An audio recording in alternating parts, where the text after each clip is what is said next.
Viewers welcome to BRK health. నేను మీ ఫాతిమా. ఈరోజు మనతో పాటు అయితే ఉన్నారండి ఒక ఫేమస్ పర్సన్. ఆయనే మరెవరో కాదు, మూలికా వైద్య నిపుణులు. ఆయనే ఏవి సుబ్బారావు గారు. సార్తో మాట్లాడి పూర్తి వివరాలు తెలుసుకుందాం. నమస్తే అండి. నమస్తే మేడం. ఎలా ఉన్నారు? బాగున్నాను మేడం. సార్, ఇప్పుడు చూసుకున్నట్లయితే చాలా మంది ఎలా అంటే గ్యాస్ట్రిక్ వచ్చేస్తుంది అంటున్నారు. ఇప్పుడు గ్యాస్ట్రిక్ ఇలాంటివన్నీ ఒక 60-70 సంవత్సరాల వాళ్ళకి వచ్చిందంటే ఒకప్పుడు నమ్మేవాళ్ళు. ఎందుకంటే ముసలితనం వచ్చేస్తుంది, ఇంకా ఆటోమేటిక్గా ఆరోగ్య సమస్యలు ఎక్కువైపోతాయి సరిగా తిండి తినకపోవడం వల్ల.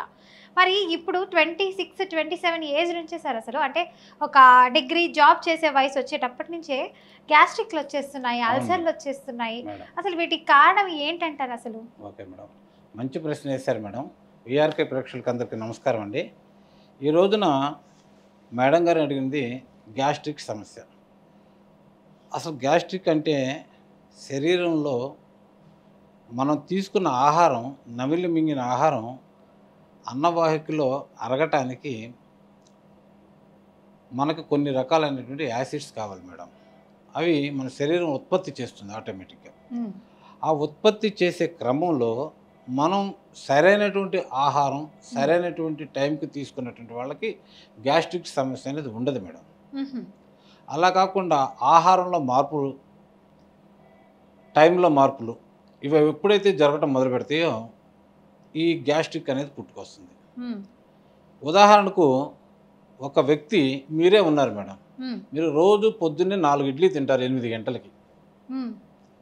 4 గంటలకి తింటుంటే ఒక నెల రోజుల తర్వాత మీ శరీరం, మీ మెదడు ఏం చేస్తుందంటే, మేడం గారు రోజు ఉదయం 8 గంటలకు 4 ఇడ్లీ తింటారు కాబట్టి 4 ఇడ్లీని జీర్ణం చేయడానికి కావాల్సిన జీర్ణ రసాలని ఉత్పత్తి చేస్తుంది. ఒక నెల రోజులు అయిన తర్వాత 31వ రోజున మీరు మీ ఫ్రెండ్ వాళ్ళ ఇంటికి వెళ్తే వాళ్ళు బలవంతంతో 5 ఇడ్లీ తిన్నారు. మీకు జీర్ణరసాలు ఉత్పత్తి చేసేది కేవలం 4 ఇడ్లీలు మాత్రమే అరగటానికి కావాల్సిన జీర్ణరసాలు వస్తాయి. కానీ అదనంగా తీసుకున్న ఇడ్లీ, ఒక ఇడ్లీ ఉంది కదా, దాన్ని అరిగించేందుకు కావాల్సిన జీర్ణరసం మీకు ఉత్పత్తి కాదు. ఉత్పత్తి కాకపోతే అక్కడ ఉన్నటువంటి మన అన్నవాహికలో ఉన్న ఆ ఇడ్లీ అలా పులిచిపోతుందండి.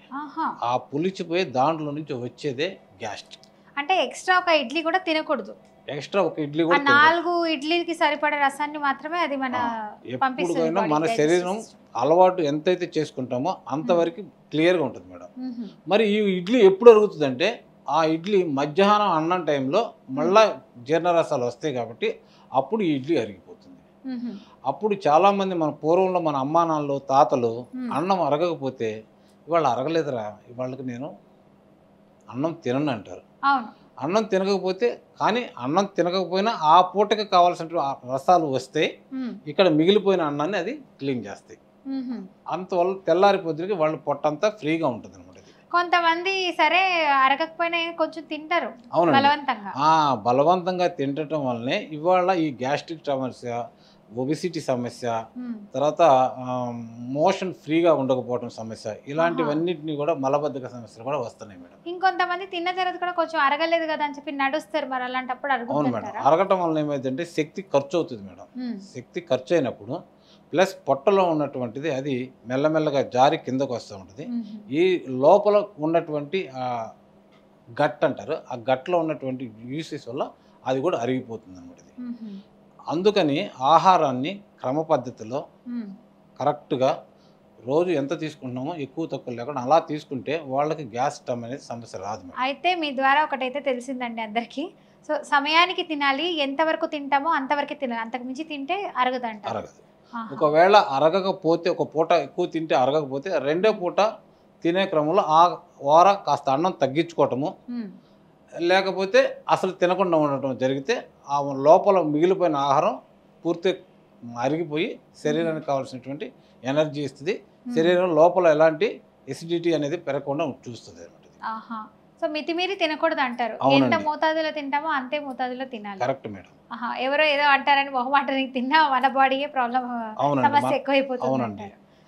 దీనివల్ల అరగదు, దానికి తగ్గ వాంతింగ్స్ రావు, ఇలాంటి ఇబ్బందులు ఎక్కువ పడాల్సి వస్తుంది. దానివల్ల మన పొట్ట కూడా బరువు అయ్యి నిద్ర వచ్చేస్తుంది మేడం. అన్నమాట నిద్ర వస్తే మనకి ఆటోమేటిక్గా మళ్ళీ అదొక రకమైన ఒబిసిటీకి కారణం అవుతుంది అన్నమాట. అలా కూడా పడుకుంటే ఒబెసిటీ కారణం. అవును మేడం. అన్నం తిన్న తర్వాత అందుకనే కొంతసేపు అయినా నడవండి అని మన పెద్దవాళ్ళు చెప్తుంటారు. ఇంకొంతమంది అండి సరే అన్నం అరగలేదు కదా అని చెప్పి రకరకాల కూల్ డ్రింకులు దొరుకుతున్నాయి కదా, థమ్స్ అప్ లని. అవును మేడం. సో ఇలాంటివి తాగుతున్నారు, ఈ కొంచెం తేపు రాగానే ఓకే అని తినేస్తున్నారు మళ్ళీ. మరి అలా దాంట్లో తినొచ్చా? ఉండేది carbon dioxide madam, carbohydrate waters అంటారు. ఇదేంటంటే లోపల ఉన్నటువంటి ఆహారాన్ని కిందకి పైకి తీసుకొస్తుంది. కిందకి పైకి తీసుకొచ్చినప్పుడు కొంత గ్యాప్ అనేది ఏర్పడుతుంది. ఆ గ్యాప్లోకి ఈ అంటే ఆ జీర్ణరసాలు వెళ్ళి అక్కడ మెల్లగా అరుగుతానికి అవకాశం ఉంటుందని చెప్పి అట్లా తీసుకుంటారు మేడం. అది చాలా తప్పు. అంటే ఇప్పుడు ఆహార మార్పు ఎలాంటివి తీసుకుంటే మంచిది అంటారు? ఇలాంటి గ్యాస్ట్రిక్ సమస్యలు, అల్సర్కి గ్యాస్ట్రిక్ అసలు తేడా ఏంటండి? అల్సర్కి గ్యాస్ట్రిక్ మంచి క్వశ్చన్ వేశారు మేడం. అల్సర్ అనేదేమో మన శరీరం లోపల ప్రేగులకి కఫం అనేది ఉంటుంది మేడం. జిగురు లాంటి పదార్థం ఉంటుంది. ఇది ప్రేగుల యొక్క గోడలకి రక్షణ కల్పిస్తుంటుంది అన్నమాట.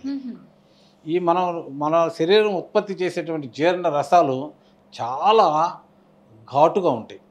దాంట్లో చిన్న సైజు గుండి సూదులు లాంటివి వేసినా కూడా కరిగిపోతుంటాయి. అంత పవర్ఫుల్గా ఉంటాయి. వాటి నుంచి మన శరీరంలో ప్రేగుల యొక్క గోడల్ని రక్షించడం కోసం ఒక చిన్న జిగురు పదార్థం ఉంటుంది మేడం. ఈ జిగురు పదార్థం ఎప్పుడైతే ఈ మన లోపల శరీరంలో ఆహారం ఎక్కువ తక్కువ తీసుకోవటం వలన జీర్ణ రసాలు మిగిలిపోవటం వలన అవి పలచబడి ఒక్కొక్కసారి ఆ కఫాన్ని పలచని చేసి ఆ లోపలికి వెళ్ళిపోయి ప్రేగుల యొక్క గోడలకి తగులుతాయి మేడం. అప్పుడు మనకి మంట నొప్పి అనేది. అవును మేడం. అప్పుడు ఆ గోడలు ఏం చేస్తాయంటే చాలా సున్నితమైనటువంటి ఆ గోడలు ఆ యాసిడ్ దెబ్బకి పుళ్ళులాగా మారుతాయి. మన శరీరం మీద యాసిడ్ పడితే ఎలా అయితే పుళ్ళు వస్తాయో అదే ప్రేగు యొక్క గోడల మీద కూడా ఆ యాసిడ్ తగలంగానే పుళ్ళు వస్తాయి అన్నమాట. అది నెక్స్ట్ డే మనం ఆహారంలో కారాలు తీసుకుంటాం కదా, అక్కడున్న రంధ్రం నుంచి కారం వెళ్ళి దానికి తగలంగానే గబుక్కున మంటలాగా వస్తాయండి. అలా కాకుండా ఒక్కొక్కసారి మనం తినంగానే పడుకుంటాం. తినంగానే పడుకుంటే శరీరానికి కావాల్సినటువంటి బైల్స్ అంటే జీర్ణరసాలు పడుకోవటం వలన కింద నుంచి పైకి మళ్ళా అన్నవాహికలు వచ్చేస్తాయి. అట్లా వచ్చినప్పుడు గుండె మంట వస్తుంది. గుండె దగ్గర చాలా మంటలా ఉంటుంది, గ్యాస్. అది గుండె జబ్బో తెలీదు, గ్యాస్ తెలీదు. అలాంటప్పుడు కూడా మన వాళ్ళు చెప్తారు, కుడి చేతి కాకుండా ఎడమ చేతి వైపున పడుకోండి, ఎడమ చేతి మీదే పడుకోండి, కుడి చేతి వైపు మీద పడుకోవద్దని చెప్తారు అనమాట. అది కూడా ఒక మనకు రీజన్ అనమాట. గ్యాస్ ఎగతన్నుతుంది అంటారు, ఎగతన్నింది గ్యాస్ అంటారు. అలా తన్నకుండా ఉండటానికి ఆహారం తిన్న తర్వాత కొద్ది రోజులు నడవమంటారు. అందుక చాలా మంది రైట్ సైడ్ పడుకున్నప్పుడు ఒక టేప్ లాంటిది వస్తుంది, మంట ముక్కు నుంచి ఇదంతా మంటగా ఉంటుంది. అవును మేడం. అలా కాకుండా ఇదివరకు ఏంటంటే చాలా పూర్వం ఆర్థిక పరిస్థితి వల్ల కానివ్వండి, ఇంకొక విషయం వల్ల కానివ్వండి, మాంసాహారం చాలా తక్కువ తీసుకునేవాళ్ళు మేడం.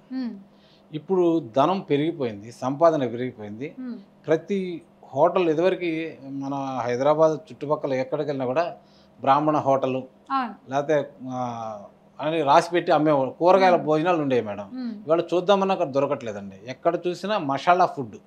ఈ మసాలా ఫుడ్ కూడా ఎలాంటి మసాలా అంటే మనం తినాల్సిన దానికన్నా ఎక్కువ మసాలా, చాలా ఘాటైన మసాలాలు. అంటే అందరు రుచిని చూసుకుంటున్నారు, నోటిని రుచి చూస్తున్నారండి.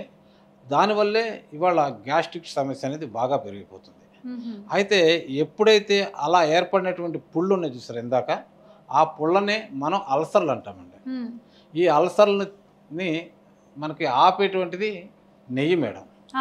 నేతితో చేసినటువంటి మందును కానీ మనం తీసుకోగలిగితే ఈ అల్సర్ అనేది పూర్తిగా పోతుంది మేడం. మా దగ్గర ఒక మందు ఉంది మేడం, ఇది 3 నెలలు కంటిన్యూగా వాడగలిగితే అల్సర్ అనేది పూర్తిగా పోతుంది. ఇది మేము ఇలా ఉంటుంది సార్.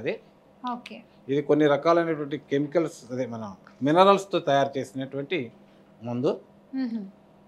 ఇది అది వాడితే ఎలాంటి గ్యాస్ట్రిక్ గానీ అల్సర్ గానీ మనకి సమస్య రాకుండా పోతుంది. అవును సార్, పూర్తిగా తగ్గిపోతుంది మేడం.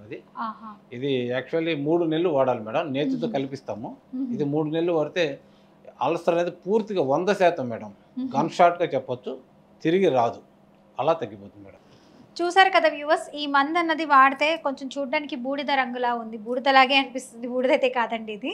ఈ మందు వాడితే మనకి ఎలాంటి రోగాలు రాకుండా కాపాడుతుంది, గ్యాస్ట్రిక్ రాకుండా, అల్సర్ రాకుండా చాలా మంచిగా బాగా చేస్తుందంట. 3 months వాడాలంట. మీకు కూడా ఈ మందు ఏమైనా కావాలనుకుంటే వెంటనే కింద స్క్రోల్ అవుతున్న నెంబర్కి కాల్ చేయండి, సార్తో మాట్లాడి పూర్తి డీటెయిల్స్ తీసుకోండి. సార్ మీకు కొరియర్ ద్వారా కూడా పంపించడానికి సులువు అవుతుందండి. కొరియర్ ద్వారా కూడా ఇస్తారంట. ఏ దేశమైనా పర్లేదు, ఏ స్టేట్ అయినా పర్లేదు, ఏ ఊరైనా పర్లేదు, పంపిస్తారంటండి. సో ఇంకా మీకు ఏదైనా డీటెయిల్స్ కావాలంటే కింద స్క్రోల్ అవుతున్న నెంబర్కి కాల్ చేయండి. ఇంకా ఏదైనా కమెంట్స్ రూపంలో తెలియజేయాలి అనుకుంటే కింద కమెంట్ రూపంలో మీ క్వశ్చన్స్ అన్నీ అక్కడ రాయండి. ఆ క్వశ్చన్స్ అన్నీ బేస్ చేసుకొని సార్తో అయితే ఆ క్వశ్చన్స్ అన్నీ అడిగి మీకు ఇన్ఫార్మ్ చేయడం అయితే జరుగుతుంది. Thank you so much for watching this video.